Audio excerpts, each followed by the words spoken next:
Hi, it's Paul Clifford and welcome back to today's session, which is all about what language to use. What language should you actually use to build your online SaaS app?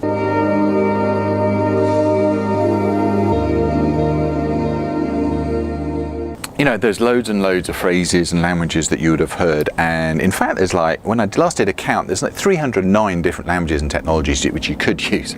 Okay, so how do you know? Now, if you go to any developer, they will have their own opinion. If you look on the web, there will be tons of different opinions, and it can be a minefield. So, let me just look at the key things that you should be looking at. Okay, now, first of all, the factors to consider. Number one, the people cost. How much is it going to cost you to build your application? How much are the people? How much do you have to pay them per hour or per project if you're doing fixed price? What is the speed of implementation? So how quickly can you actually get your build into operation? How quickly can you get it up there and get customers using it? And of course, ease of maintenance. So once you built it and you got it out there, what about bug fixes, new features, customer requests, everything that comes in? How quickly can you put those into action? Okay, so that's ease of maintenance. And those are the three. There is of course performance, how quickly the language functions in itself. And that sometimes is worth considering, but for online apps, all the key languages I'm going to discuss today are all pretty quick. Okay, so unless you're building like a rocket ship or the next shuttle or something like that, then don't worry about that too much. The other thing to consider is what types of languages are they? Okay, so first of all, are they open source? So in other words, can your developers get using these straight away, or do you have to buy licenses for them to actually code in these languages? Secondly, are they compiled or are they scripted? So a compiled language, once it's written, then needs to be turned into something that actually runs physically on the machine, and once it's compiled, it's very, very quick.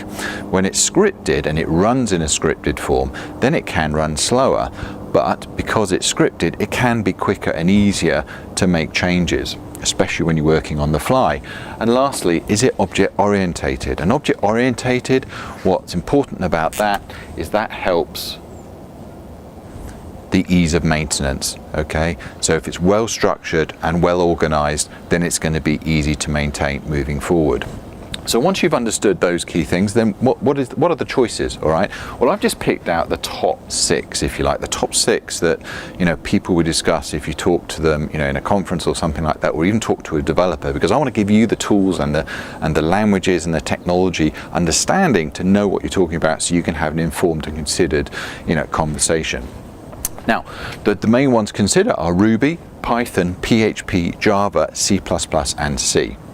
Now, generally, as a general rule of thumb, C and C++, right at the bottom here, are more used for real-time sort of applications. So like I said, building the shuttle, building something that needs to run really, really, really quickly. Okay, and so if I score all of these languages in terms of performance, speed of implementation, getting it out to your customers, ease to maintain, ease of maintenance, low cost to bug fix, etc., and availability of skill, then if I factored all those and I look at those, then first of all, if I look at performance, so from the slowest to the fastest, Ruby is probably one of the slowest, Ruby and Python in between them, then comes PHP, then Java, C++, and C, and as I said before, those two at the bottom, C++ and C, are the fastest, and that's why they're used when building missile systems and controlling aircraft and things. If you look at the speed of implementation, okay, so in other words, how quickly can a developer build something and get it out there, putting aside their knowledge, of course, then, Ruby, Python are the fastest to build things, and then comes PHP, and then Java and C++ and C, which take longer, to actually build applications with.